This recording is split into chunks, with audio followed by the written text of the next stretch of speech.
três, 1, 2, 3, 1, 2, 3, 1, 2, 3, 1, 2, 3, 1, 2, 3. Tá?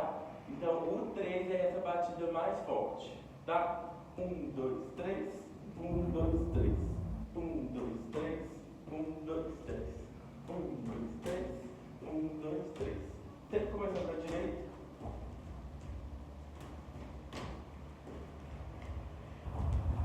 E na região do Crato, lá no Ceará, diz que essa tradição se firmou por meio de uma construção de coletivo de pessoas que se juntavam para construir as casas de taipa, né, que são essas casas de barro. Então, esse movimento era feito para amassar o barro. Ok?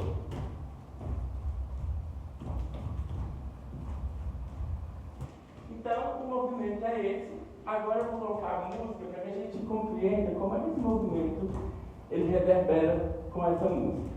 Ok? Eu acho que respirou.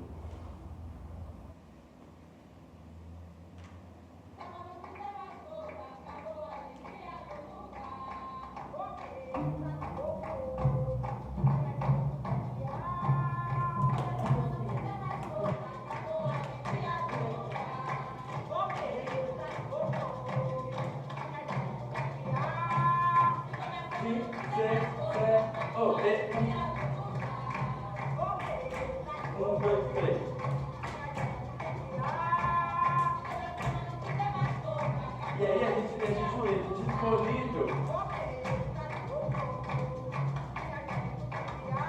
E mais do que na forma, a gente vai pensar em querer se expressar.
Então, olha só, a estrutura da música, da musicalidade, sempre é de alguém canta, alguém responde. Né? Aqui acaba, pela qualidade da gravação, talvez não dá pra ver. Mas é isso. É um refrão curto, que se repete várias e várias vezes, bem na perspectiva das tradições mesmo da oralidade. Então, algum assunto ali de um tema, inspira, e a gente faz música com isso, faz dança com isso, tá? Então agora que a gente já sabe mais ou menos a base do movimento, a gente vai agora expressar. Não, a gente não vai ficar preocupado com a forma se eu estou fazendo 1, 2, 3, certo. Não, agora a gente vai tentar dançar. O que faz com esse movimento? Não fica só assim para frente e para trás? É. Só que eu vou poder virar para outras direções. Eu vou poder me encontrar com outra pessoa, vou poder dançar com essa outra pessoa, e essa dança vai continuar, tá bom? Então, por meio desse movimento é que a dança acontece. E aí, vai virando o que a gente vai, que é mais importante para a nossa conversa hoje, que é a brincadeira, tá? Que é o elo que se apresenta nesses tipos de tradição, como o boi da mão, tá bom?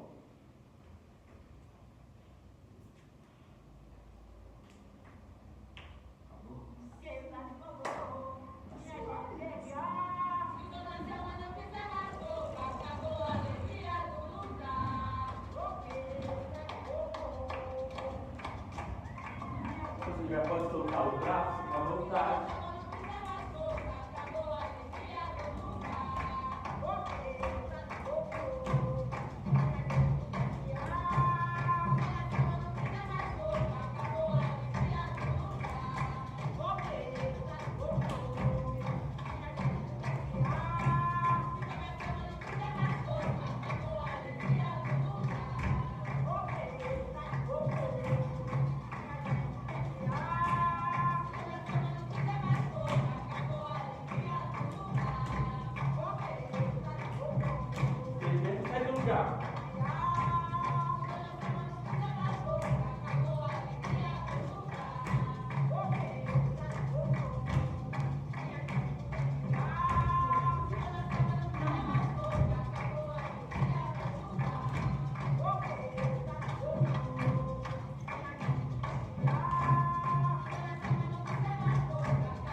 eu acho que enquanto prática, é só realmente isso, porque é como se fosse meu slide. Vocês querem sentar, beber água? Beber água também não, velho.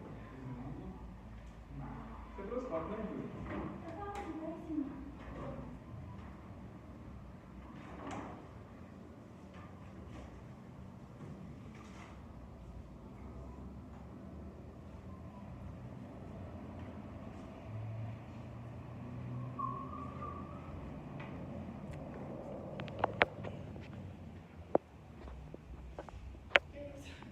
Projeto, né, gente? Tem que provar, né? É assim.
Oi, gente, então, eu queria a gente continuar a conhecer vocês um pouco mais. Assim, cara de novas, vocês têm. Eu queria saber a idade de vocês e qual que é o contexto, assim, da inserção da dança na vida de vocês, assim. Só para saber o ponto de partida. Eu vou? Não, você não, eu vou. Eu sou a Júlia, tenho 17 anos e eu estou dançando desde que eu tenho 4 anos. Fiz balé, jazz e com o Joel eu estou fazendo dança contemporânea desde 2018. E a gente iniciou esse projeto esse ano das danças ancestrais e eu estou gostando bastante. Estou achando bem interessante, muito bom. A Júlia, tenho 18 anos, eu danço desde muito nova também. Aí eu fiz um pouco de balé, aí eu saí nova também. E aí comecei no jazz. Aí eu estou no jazz desde 2021. E com o Joel eu comecei esse ano também, com o desse projeto. Meu nome é Júlia, eu tenho 18 anos. Eu faço balé desde os meus 3 anos até hoje, né? E aos 7 anos, mais ou menos, eu comecei no jazz e contemporâneo lá. E o Joel, esse ano que eu comecei esse projeto, mas eu já participei com ele outras vezes, né? Mais por causa de data mesmo, porque eu já fazia lá. Mas outros projetos eu já participei com ele. Meu nome é Nina, tenho 50 anos.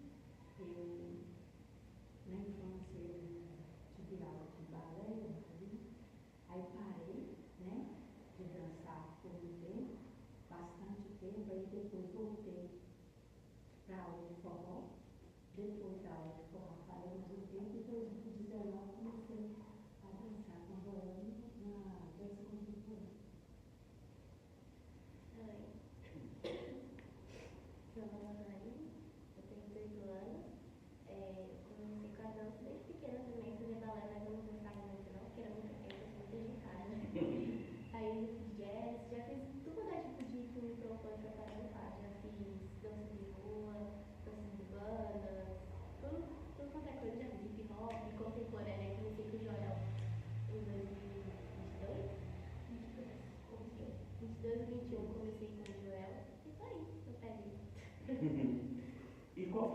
contato de vocês com danças das tradições? O meu foi da música desde muito novinho.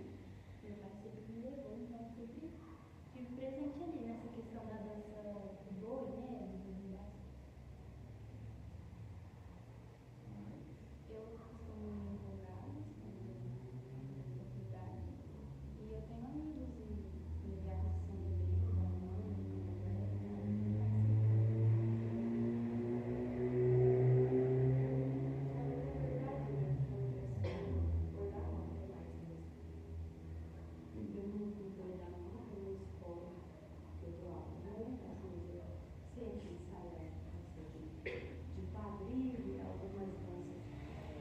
apresentações na escola que vai lá para o lado mais tradicional mesmo, em agosto, folclore.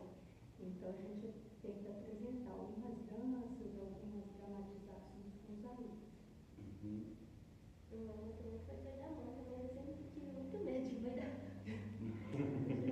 Eu tenho pavor, eu terminei de tomar não ter medo agora, 2 anos. Mas eu sempre, sempre acreditei em mim, mas eu sempre tive medo. Eu vou me explicar mesmo, Então, gente, vou contar para vocês. Dentro do campo da pesquisa de dança, que a gente vai da cadeia, tem um autor que gosta de diferenciar as danças de 4 maneiras: dança étnica, dança folclórica, dança social e dança cênica. Essa categoria de dança étnica é aquilo que ele considera que é uma dança que constitui rituais de um determinado grupo cultural. O termo étnico ele é um termo usado bem no campo da antropologia, que estuda as culturas. Né? Então, assim, culturas são sistemas de signos compartilhados por um grupo de pessoas. Então, cada grupo cultural vai ter signos muito próprios. Isso de maneira macro, como por exemplo a identidade brasileira, como por exemplo a identidade mineira, e alguns dentro disso comunidades mais específicas, como por exemplo uma religião, por exemplo, Umbanda, ou signos compartilhados dentro da comunidade do Congado, ou signos próprios do próprio boi da mãe. Depois a gente vai ter essas danças folclóricas, que já é esse alargamento assim, do étnico, né? Então essas danças folclóricas são aquelas que vamos falar que fazem parte das tradições de um país, de um grupo específico. Então o frevo vai aparecer, o samba vai aparecer, o forró vai aparecer como signos dessa cultura maior que é o Brasil. Essas danças vão ser consideradas folclóricas, como mesmo o boi bumbá, o bumba meu boi, o boi da manta, podem ser enquadradas dentro dessa categoria por eles corresponderem a uma identidade nacional, uma cultura mais ampla. E aí passa para as danças sociais, que são essas danças que a gente executa, evidencia elas pela socialização, pelo lazer, das danças de salão, das danças de rua, tem essa vertente muito forte. Aí agora a gente já tem o funk, já podemos dizer que o TikTok também, aquilo que é estimulado no TikTok, né? Também é um tipo de dança social, porque as pessoas vão vivenciar aquilo para uma convivência. E a dança cênica, que é esse lugar de uma codificação dos movimentos para ser assistido, né? Então você sistematiza movimentos, trabalha esses movimentos, geralmente vai ter um aprimoramento técnico muito grande para ser apresentado. Então a dança cênica já foi validada apenas pela perspectiva eurocêntrica, pelo balé, aí depois veio o jazz, que aí é nessa vertente da dança moderna que cria uma ruptura de padrão de movimento, mas eu continuo treinando os corpos para girar, para saltar, e para usar um espaço de determinada forma, porque pessoas vão assistir, e essas pessoas vão assistir de frente, sentadas, provavelmente numa caixa cênica. Esse é o parâmetro mais tradicional. E aí depois vem, na mesma linhagem, muito depois, a dança contemporânea, que já não está preocupada em nomear técnicas, tanto como o balé fez, como a dança moderna fez, técnicas específicas, mas está pensando ali numa expressão desse indivíduo, mas também expressão de um conceito, de uma ideia, de um pensamento,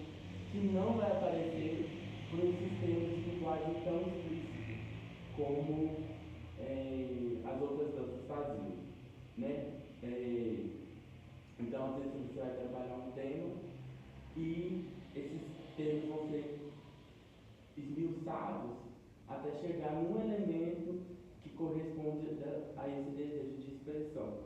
Né? Então, os temas que vocês podem eleger serão esses temas que vão produzir, gerar esse movimento, essa cena, né? E como é que vocês vão trabalhar essa cena. E dizer isso é muito importante, porque é esse caminho que está sendo produzido nessa ideia, né? De buscar dentro de uma tradição uma referência, um estímulo para criar. Né? Então, assim, o boi da manta, ele é uma de muitas expressões de boi que existem no Brasil. Cada lugar vai nomear isso, essa lenda, essa história, de maneira diferente. Então, a gente vai ter o Bumba Meu Boi no Maranhão, vai ter o Boi Bumbá no Amazonas, né? Vai ter Boi de Mamão lá no Paraná. Então, todos vão aparecer com essa configuração desse boi que ressuscita e que brinca. E a grande ideia por trás desse boi é a brincadeira. Né? Então, tem toda uma... né? Ao longo do tempo ele vai ganhando essa complexidade cênica, né? De manifestação, de todo um ritual para ele chegar, para o que ele vai fazer, para o que vai acontecer depois. Mas ele parte muito de uma brincadeira, de uma pessoa, de um grupo de pessoas que decide se fantasiar e brincar com esse boi. Né? Então, eu fico sempre pensando muito nisso, assim, as danças negras, elas vão vir desses dois lugares muito fortes, tanto de um lugar que pode ser ritualístico para algumas comunidades, como podem ser também de uma expressão daquela comunidade, ou seja, tanto uma dança étnica como uma dança folclórica. E é isso, tem problema nesse termo, mas hoje não é o foco da discussão disso. E nenhuma delas, a priori, foram pensadas para sempre. Né? Então, quando a gente faz esse trabalho de sistematizar elas ou de pensar elas para a cena, a gente está dando um outro valor para esses elementos que estão sendo olhados. Então, o que eu tenho buscado, defendido, é muito esse lugar mesmo de olhar para isso como uma expressão orgânica, muito parecida com o que acontece com as nossas festas de final de semana com as nossas famílias, que tem uma música e a gente começa a dançar. A gente, seja qual música for, a gente está ali dançando, compartilhando esse espaço e tudo pode acontecer. Um elemento que tem ali no espaço pode se transformar num objeto cênico, para aquilo que a gente entende como objeto cênico, e essa brincadeira vai evoluindo. Né? Então, por exemplo, aqui mesmo no que a gente fez do corpo, samba de corpo, é isso, é um movimento para frente e para trás, mas que no encontro eu vou brincar com você, eu vou encontrar com você, você parar de você, eu vou brincar com esse estímulo. Né? E se vocês tiverem a oportunidade de ver uma roda maior de samba de corpo acontecendo, você vai ver que as pessoas vão para o chão, e abaixam, levantam, vão criando variações de um mesmo movimento. Então, eu fico sempre buscando esses elementos. Então, eu acho que a brincadeira é um ponto muito importante, enquanto um signo importante, um valor importante para essas danças. A outra que eu vejo, que é o que eu tenho tentado construir na minha tese, é essa relação dos pés com o chão. Eu acho que as culturas negras estavam muito mais preocupadas com isso que é muito habitual do andar, né? Então esse andar se transforma em outro tipo de movimento, constituído por um ritmo, e vamos ganhando variações. Então essa ideia veio muito porque tem uma senegalesa que se chama Germaine Koni, ela é considerada a mãe da dança contemporânea africana. E ela tem uma técnica que se chama Koni, que é o mesmo nome dela, e a estrutura inicial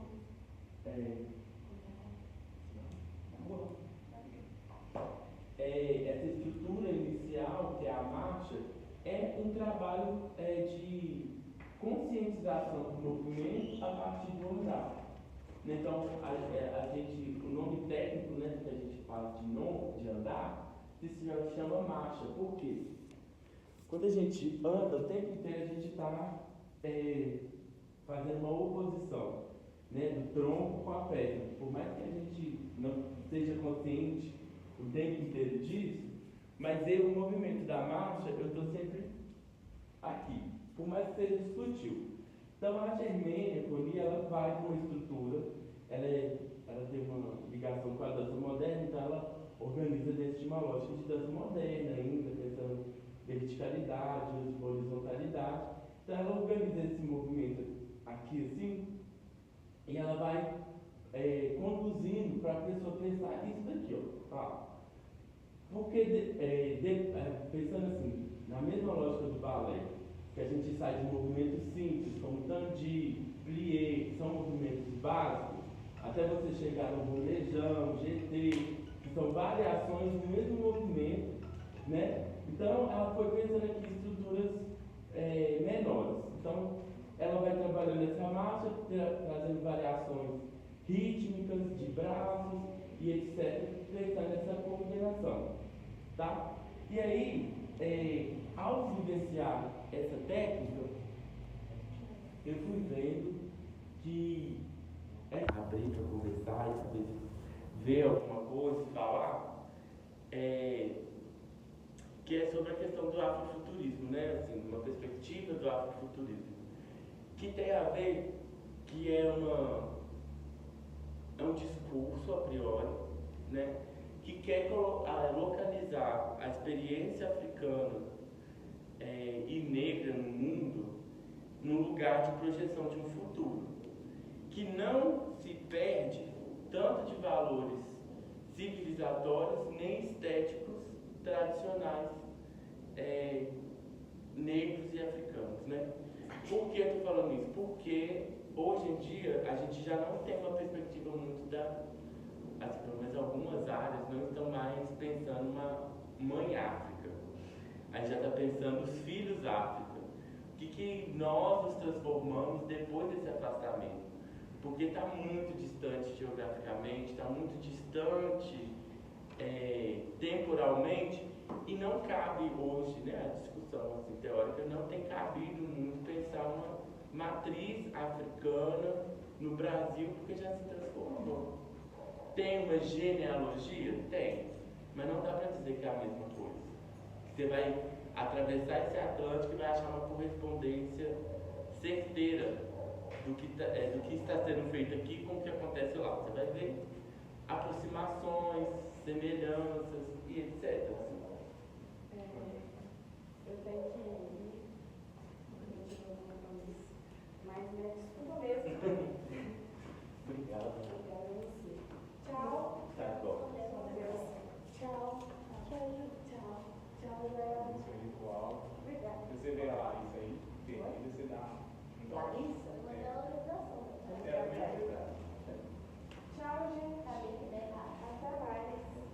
Depois me manda o bicho, por favor.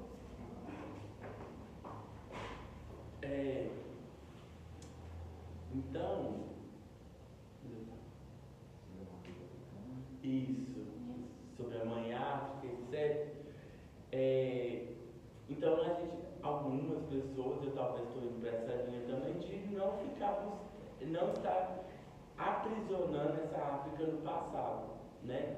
Então, assim, a gente reforça uma matriz de valores, tanto de símbolos, de estética, de valores filosóficos também, mas sem pensar que esse negócio ficou cristalizado no tempo. A gente pega isso e projeta no futuro, colocando tecnologia atualizada, né? Vamos dizer assim, por quê? A África, ela produziu toda a tecnologia que o mundo existe, gente, quem produziu foi a África. Se hoje a gente tem a matemática que a gente tem, porque os bonitos dos gregos atravessaram lá, chegaram no Egito e pegou todo aquele conhecimento que estava ali e atualizou, traduziu, e aí por eles terem um outro sistema cultural até mesmo assim, de uma elite expandida, que vão, então assim, não, olha, nós descobrimos isso e vamos socializar isso entre nós, um sistema político diferente, se tornou isso que se tornou. Então, até mesmo hoje em dia, a gente está conseguindo narrar essa história, por exemplo, que a matemática começou na África, de, por exemplo, os escravizados que foram tragos para Minas Gerais já eram pessoas especializadas em metalurgia, em retirada de ouro, né? Não era à toa, né? Essas pessoas foram ser buscadas, assim, descobertas, porque esse trânsito da Europa para a África ele já era antigo, tá? Então, assim, não sei se vocês já ouviram falar das guerras dos mouros, lá em Portugal, na Espanha, porque, assim, gente, é pertinho de Marrocos, então os muçulmanos atravessavam o negócio ali de navio. Só que era isso, que a Europa lida com esse fluxo de africanos há muito tempo. Só que não é narrado dessa forma, é os mouros. Mas que eram esses mouros? Já eram africanos e muçulmanos há muito tempo ali do norte da África. Então, pensando em tecnologia, a estética que o afrofuturismo propõe é muito desse lugar, de uma coisa sofisticada, mas que tem valores estéticos ainda ligados às tradições. Então, as estampas muito chamativas, mas eu já vou para escolhas de cores mais, vamos dizer, eu iria dizer nobre, mas não é nobre, porque nobre a gente vai pensar em vermelho, né? Mas a nobreza nem sempre, para algumas estéticas, seria essas cores. Pode ser um branco, que vai ter um dourado, que vai ter um prata, os metais são muito importantes nas culturas africanas, os metais é muito presente. As conchas, né, os búzios, esses elementos todos, eles vão constituir como os elementos que vão nos ajudar a pensar uma estética projetiva. Então, popularmente, hoje em dia, talvez a que a gente tem mais próximo de uma projeção afrofuturista é o Pantera Negra, né? Mas tem muitas pessoas pensando assim, acho que em Minas Gerais, Belo Horizonte, a gente tem a Zaica, que discute muito isso. Não tenho acompanhado muitas coisas dela, não sei se ela tem apresentado mais referências imagéticas para a gente pensar, mas discutindo, eu sei que ela tem discutido muito. E tem outras formas, né? Eu estou aqui lembrando de uma artista visual que chama Silvana Mendes, ela é do Maranhão. E ela tem feito colagens utilizando fotos de escravizados antigas e atualizando elas, né, trazendo referências mais próximas da realidade brasileira. Então, símbolos da vegetação, da fauna vão aparecer, bem também com colocar cor nessas fotos, né? Já que essas fotos geralmente são pretas e brancas, enfim. Eu acho que por enquanto seria isso. Eu queria saber se tem alguma coisa para ver se está fazendo sentido tudo que eu estou falando. Senão... É demais. Acho que é por aí mesmo. A coisa do afrofuturismo, esse tipo de produtos, era muito para ajudar a construir mesmo. De pensar como que a gente vai do boi da manta para essa ideia que vai tirar um pouco desse lugar, assim, né? Essa coisa mais tradicional daqui a média, a esse lugar mais localizado, né? No tempo, no espaço, assim. Queria uma coisa que talvez pudesse mais localizar, né? Não sei se você chegou a ver. Você chegou a ver na Cobertura? Porque na última cena lá, a ideia é que a gente tente, a partir dessa ideia que a gente construiu, depois da manta, a gente não está tão virado, assim, não viajando. Então, nesse momento, seria importante a gente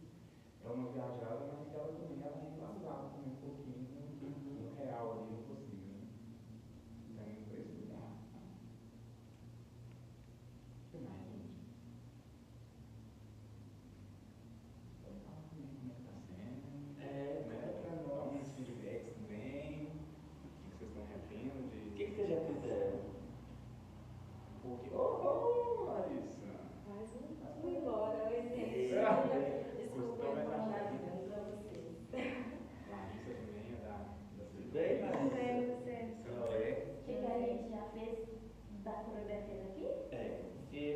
Vou te mostrar ali. Deixa elas contarem, já, pra gente ver as perspectivas delas. A luta que que é bem tradicional aqui, né? Que eu vou correr atrás da gente. Aí dá aquela impressão de assustar. A gente fez também uma questão da trança, que a Júlia estava fazendo a trança no meu cabelo. Os passos que faz no colgado.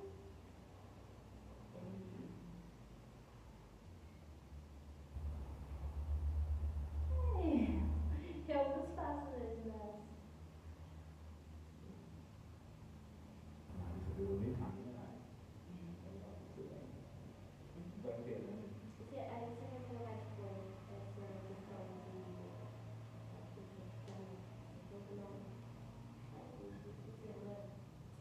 No final, do afrofuturismo. É o nome, né? isso, afrofuturismo. Futurismo. Futurismo. Nossa, que fui louco. Também misturado com o boi ancestral ali.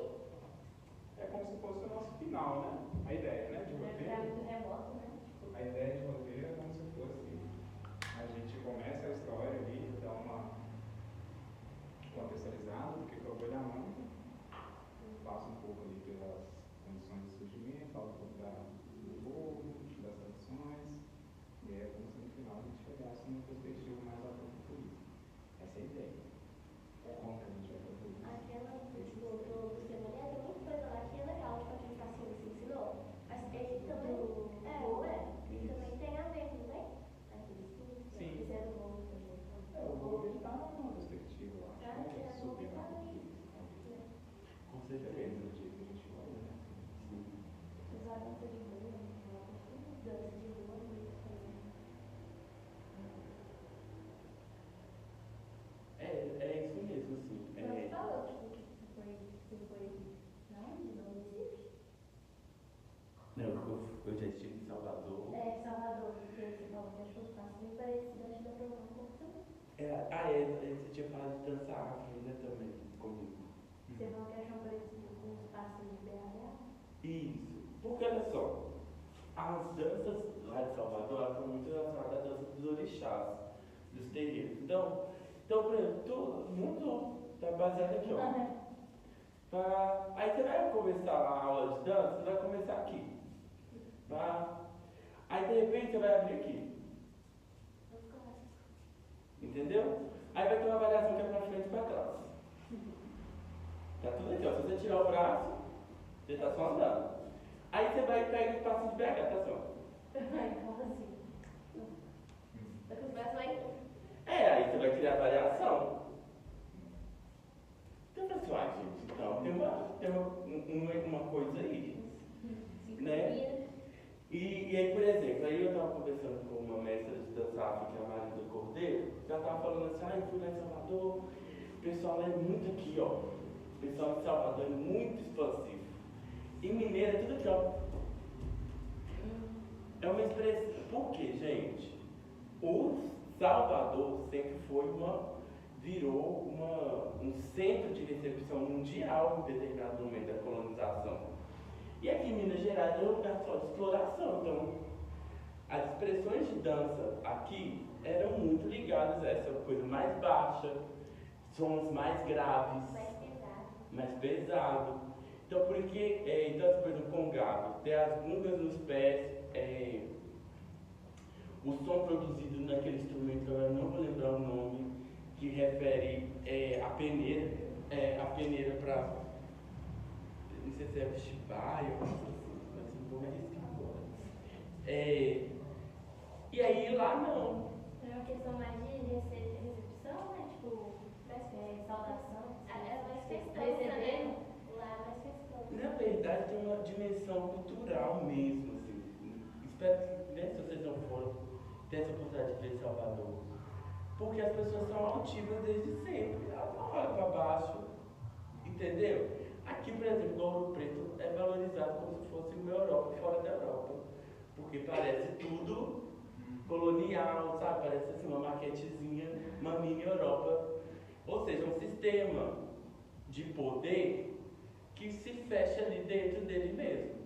Enquanto, não sei se vocês, tem coisas que realmente não é isso que eu estudei hoje, não, às vezes assistindo um desfile de escola, igual a Grande Rio em 2019, que ganhou o carnaval lá com o enredo das Iabas, não lembro, com aquelas ganhadeiras de não sei o que eram mulheres que vendiam coisas em Salvador para conseguir comprar a alforria de outras pessoas. Então, olha só, é um sistema que ali, pelo menos, internamente em Salvador, tinha possibilidades. Então, as pessoas negras, elas não estavam totalmente alheias dos sistemas de poder, elas conseguiam negociar com o sistema. Aqui em Minas Gerais também, os reisados são exemplos disso. Né? Então, o congado mesmo, que é isso, assim, para sair tinha que negociar, não era assim. Né? Mas tinha esse sistema de troca ali acontecendo o tempo inteiro. Então, engana-se muito que a experiência negra está só pautada na servidão, na obediência. Tinha uma inteligência muito grande para... Né? Então, por exemplo, é que eu estou ali vendo, parou, eu acho. Então, por exemplo, tem algumas expressões que as pessoas falam, que é, por exemplo, dar no couro. Você sabe o que é dar no couro? Não. Hã? Não, nem embora não. Dar no couro. Tem duas dimensões, né? Uma mais 18, mas tem a ver com o quê? Não. Os escravizados entravam com o cavalo dentro da mina. E aí eles passavam um pouco de pó de ouro na crina do cavalo. Não, isso é lavar égua. Isso lavar égua. Mas dar no couro é porque também tinha como você recolher pó de ouro no couro, deixar secar e depois você batia no couro e esse pó caía. Então esses eram sistemas de subversão dentro da lógica da mineração. Tipo assim, como é que essa galera conseguiu? Porque era isso, né? Então, eu sempre penso isso, assim, ó, hoje em dia é muito importante a gente posicionar a experiência negra, até mesmo dentro da colonização, como uma experiência muito cheia de inteligências, de escolhas, de estratégias. Isso já faz parte de uma tecnologia, né, que nutre essas manifestações culturais existirem, resistirem, né, porque existem toda uma forma complexa de fazer elas continuarem acontecendo, né? Então é isso, assim, então tinha essas duas expressões, assim, lavar a égua, realmente era isso, tipo assim, sujava a égua ali de lama com pó de ouro e depois lavava ela e ia recolhendo aquilo e ia conseguindo, né, juntar ali. Mas aí é por isso que eu estou falando, assim, então Salvador, quando você compara, você percebe que vai produzir uma outra corporeidade, porque o sistema cultural de lá permite. Né? Enquanto aqui talvez já foi uma outra coisa. Então, por exemplo, esses movimentos das danças negras aqui, tradicionais daqui, sempre vão estar ligados com esse tronco mais abaixado, movimentos mais pouco expansivos. Eu não tenho uma preocupação muito grande de mexer braço, tronco, né? Eu vou só ali produzindo ritmo, né? E vou construindo essa narrativa corporal por meio de movimentos menos expansivos. E aí eu falei assim, quero trazer um pouco disso, porque pode fomentar vocês na estética, nas escolhas do movimento, de como explorar esses movimentos, porque não dá para pensar, por exemplo, uma dança afro-mineira sem pensar esse corpo menor, né? Porque lá em Salvador vai ser tudo muito grande, assim. E é figurino grande, é tudo muito grande, né? Então, umas montagens que eu nem sei como é que faz aquilo, uns turbantes enormes. Tipo assim, gente, com essa menina tá conseguindo carregar esse negócio, saias muito grandes, né? E aqui nem sempre é assim, né, tem outras coisas, vai para uma corporeidade até às vezes mais polida, né? Talvez até mesmo talvez uma repressão maior, enfim, ou até mesmo pelos grupos culturais que vieram para cá. Então tem várias possibilidades, né? Para a conformação desse corpo aqui.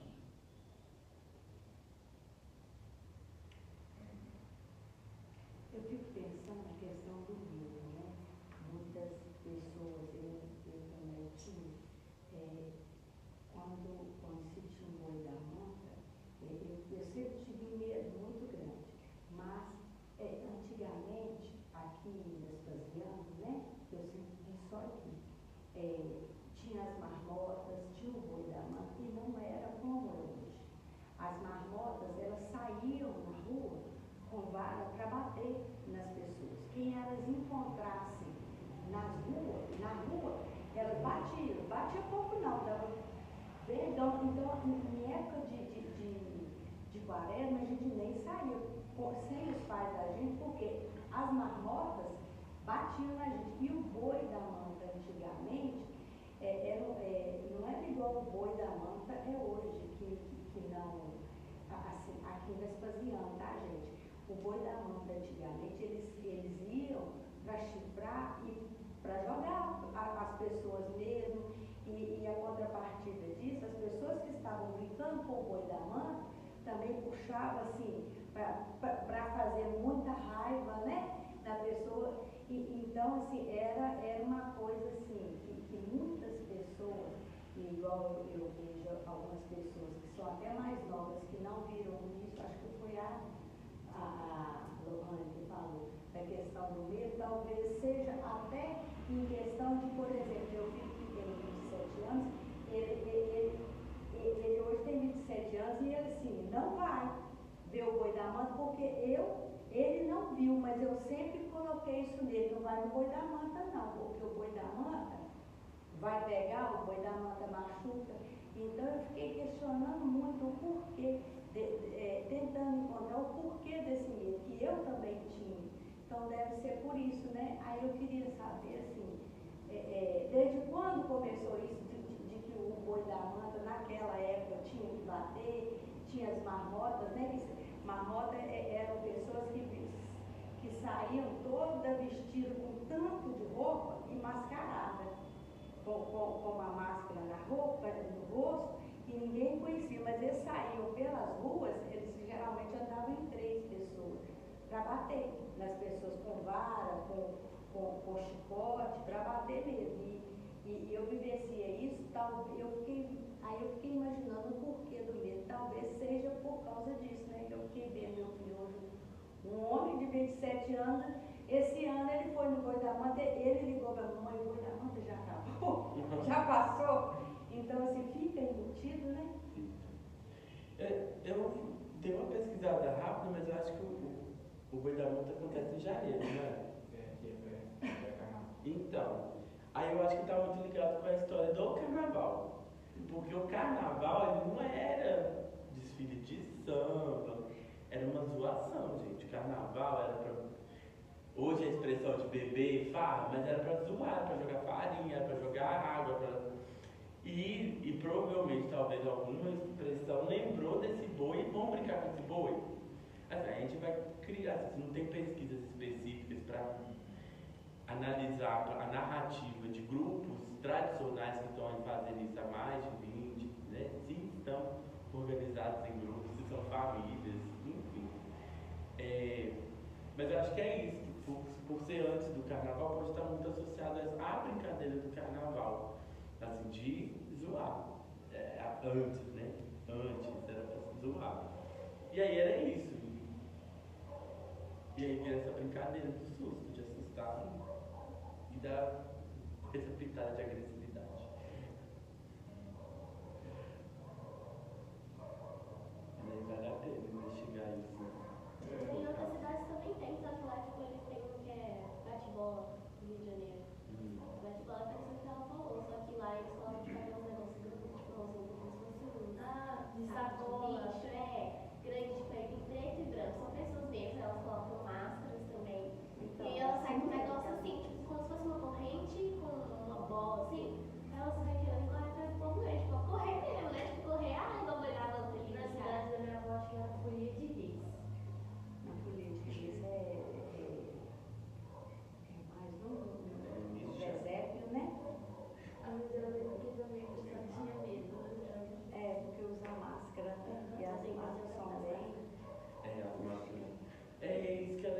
assim, porque vai se espalhando, porque, por exemplo, festa de reis tem no Brasil todo.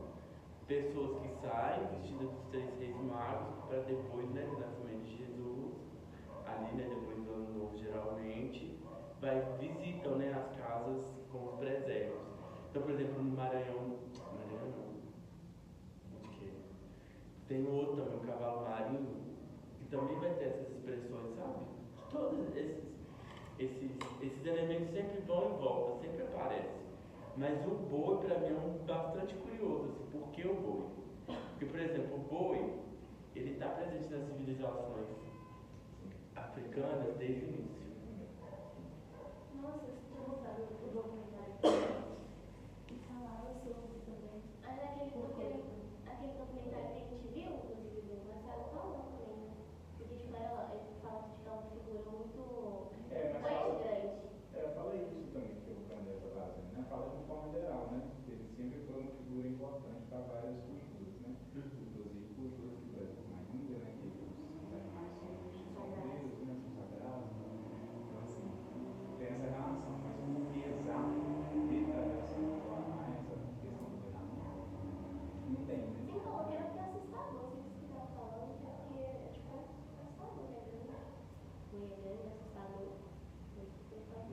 Na verdade, assim, lá no iníciozinho falou que foi uma mulher que estava grávida, que ia comer acho que o boi, aí ele talvez seja por isso também, né? Porque o homem matou o boi, e daí o patrão deu uma surra no trabalhador lá, talvez seja por isso também. Tem essa história, né? Mas o porquê da figura do boi é uma coisa. Tem números. Mas assim, pelo popular também, né? É isso.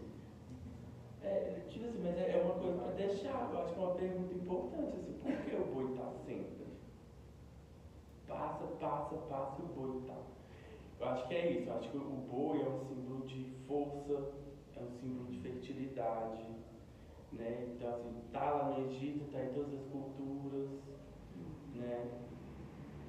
Então, e eu fico pensando, assim, no Brasil tem muito, assim, Pensando em cultura popular, que a gente está trazendo isso para a cena, né? Pensando na dança cênica e na liberdade poética, lá também, cabe um espaço para a gente também criar esses significados, né? Para esse trabalho, né? Claro que a gente não vai significar a cultura para a população, mas para dentro do nosso trabalho, a simbologia é essa. É esse espaço também. não, a gente pode criar hipóteses. Eu falaria que tipo, entra como eu tenho medo de falar que entra como um domínio, sabe, como uma figura de força, igual você falou. Que é grande, né? Sempre faz uma ideia grande. A gente dá um medo se a gente olhar assim, dá um medo. Então acho que entraria tipo, como uma figura resistente, né? Uma figura resistente. E ao mesmo tempo também não é só dá um medo isso, né? Tem aquele negócio do medo, tipo, nossa, é a pessoa meio Ou a função é essa, ou então não é essa. Talvez a intenção da gente